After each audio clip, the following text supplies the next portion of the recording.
कोई बिहारियों को दूसरे राज्यों में इस तरीके से पीटे, ये कतई बर्दाश्त नहीं किया जा सकता। पर अफसोस इस बात का होता है कि मुख्यमंत्री नीतीश कुमार किस तरीके से ये पल्ला झाड़ने का काम करते हैं। इनके उप मुख्यमंत्री उनके यहाँ केक कटवाने चले जाएंगे। भाई कल को कोई हत्यारा बोलेगा कि भैया मैंने हत्या नहीं की, तो बिहार पुलिस बोलेगी हाँ नहीं की। क्यों? क्योंकि उसने बोला कि उसने हत्या नहीं की। नमस्कार, इनसाइडर लाइव देख रहे हैं आप और मैं हूं आपके साथ अमित झा। तमिलनाडु में हुए बिहारियों पर हमला को लेकर चिराग पासवान ने फिर से एक बार नीतीश कुमार पर निशाना साधा है। उन्होंने कहा, चिराग पासवान ने कहा है कि नीतीश कुमार को इसकी जांच करनी चाहिए और इस पर जो इसके दोषी हैं उस पर कार्रवाई करनी चाहिए। उन्होंने तेजस्वी यादव पर भी हमला बोला। उन्होंने कहा कि तेजस्वी यादव केक काटने के लिए उनके पास समय है, लेकिन इन घटनाओं के लिए दो शब्द कहने के लिए उनके पास समय नहीं है। क्या कुछ कहा उन्होंने, देखिए इस वीडियो में। तमिलनाडु से जिस तरीके की तस्वीरें, वीडियोस और जानकारी सामने आ रही है, अगर ये परिस्थिति तमिलनाडु में ऐसी ही है तो ये बहुत चिंता का विषय है।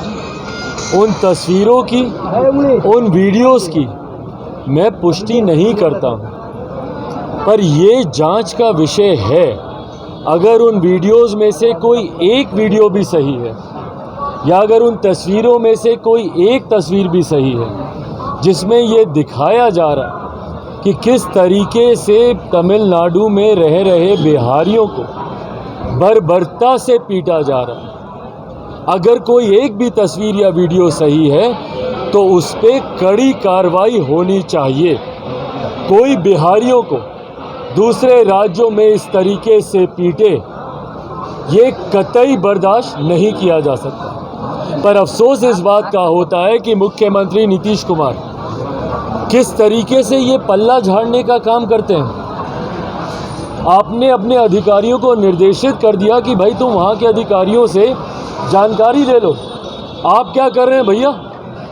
आपको चिंता नहीं है कि आपके प्रदेश के लोग दूसरे प्रदेश में अगर ये खबरें आ रही हैं तो आप उसकी जानकारी लें। अगर मैं मुख्यमंत्री तमिलनाडु के कार्यालय से संपर्क कर सकता हूं, बात कर सकता हूं, तो नीतीश कुमार जी क्यों बात नहीं कर सकते हैं? यही जब उनको मुख्यमंत्री और प्रधानमंत्री बनना होगा तो ये दरवाजे दरवाजे भागेंगे इन सब के नेताओं के यहाँ। इनके मंत्रिमंडल के साथ ही इनके उप मुख्यमंत्री उनके यहाँ केक कटवाने चले जाएंगे। पर जब बिहारियों को वहाँ पे काटा मारा जा रहा है तो उसमें इन लोगों में से किसी का मुंह तक नहीं खुलता है। और इनके अधिकारी भैया मुख्यमंत्री जी से भी और 2 कदम आगे बढ़कर बोलते हैं। 2 घंटे नहीं लगे उनको, 2 घंटे में वो जानकारी देते हैं कि हमारी वहाँ के अधिकारियों से बात हो गई और उन्होंने कहा कि भैया ये तमाम भ्रामक बातें, ऐसा कुछ नहीं हो रहा है। उन्होंने कहा और आपने मान लिया। भाई कल को कोई हत्यारा बोलेगा कि भैया मैंने हत्या नहीं की, तो बिहार पुलिस बोलेगी हाँ नहीं की। क्यों? क्योंकि उसने बोला कि उसने हत्या नहीं की। इस काम के लिए है बिहार की पुलिस। जांच नहीं करेंगे ये लोग, कार्रवाई नहीं करेंगे ये लोग।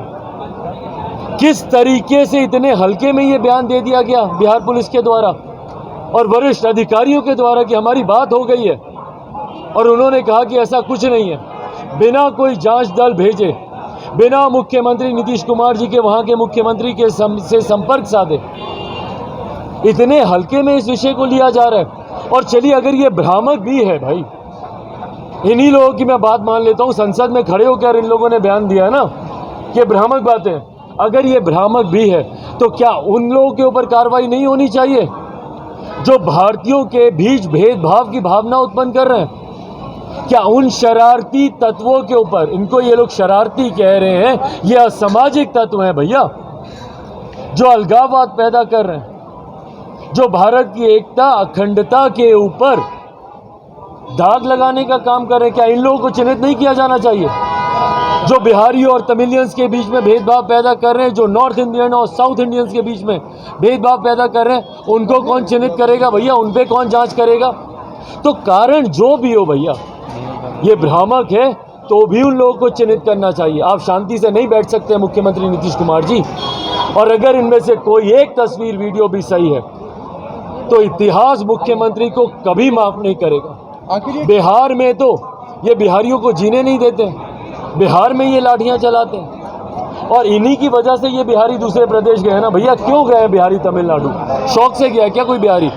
वहां पर जाकर मजदूरी कर रहा है तो मुख्यमंत्री नीतीश कुमार जी की नाकामियों की वजह से, इनकी गलत नीतियों की वजह से बिहारी दूसरे प्रदेश में गया।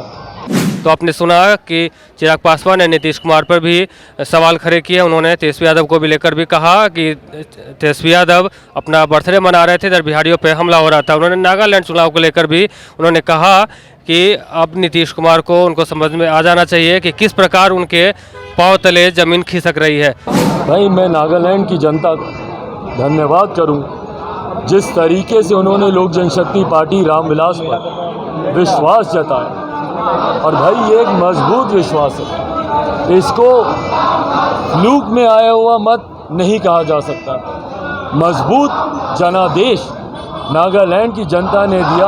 लगभग 9% का मत हम लोग को मिला। जहां 2 सीटें हम लोग जीते, वहीं 8 सीटों पर हम लोग दूसरे नंबर पर रहे भैया। डायरेक्ट लड़ाई में लोक जनशक्ति पार्टी वहां पे रही।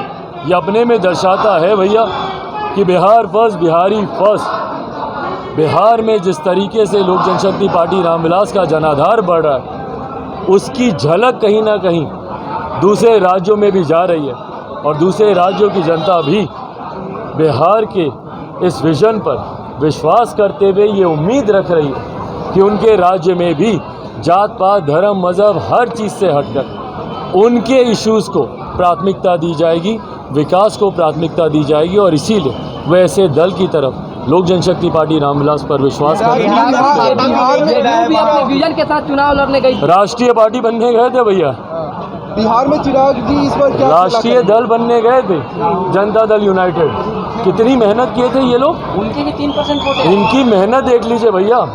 उस वक्त अगर आप लोग को याद हो तो जिनके साथ ये गठबंधन में है कांग्रेस, राहुल गांधी जी की समापन कौन सी यात्रा वो थी, भारत जोड़ो यात्रा, तो उसका समापन हो रहा था कश्मीर में। तमाम दल के नेताओं को निमंत्रण दिया गया था। जदयू इसलिए नहीं गई थी, इनकी पार्टी के राष्ट्रीय अध्यक्ष ने कहा कि नहीं भैया, नागालैंड में हम लोग व्यस्त हैं। नागालैंड में पार्टी प्रचार में व्यस्त है। बड़े से बड़े नेता कैंपेन कर रहे हैं, वहाँ पे कैंपिंग कर रहे हैं। कितने मंत्री जाके वहाँ पे दिन रात प्रवास वहाँ पे कर रहे हैं, और क्या नतीजा निकला? 3% से कुछ ज़्यादा। अगर मुख्यमंत्री को अब भी समझ में नहीं आ रहा है ना कि उनके पाँव के नीचे से कैसे ज़मीन खिसकती जा रही है। बिहार में तीसरे नंबर की पार्टी, दूसरे राज्य में मात्र 3% का मत, ये दर्शा रहा है भैया कि जदयू समाप्ति की कगार पर है। फिलहाल हमारे साथ बने रहिए और देखते रहिए इनसाइडर लाइव। नमस्कार।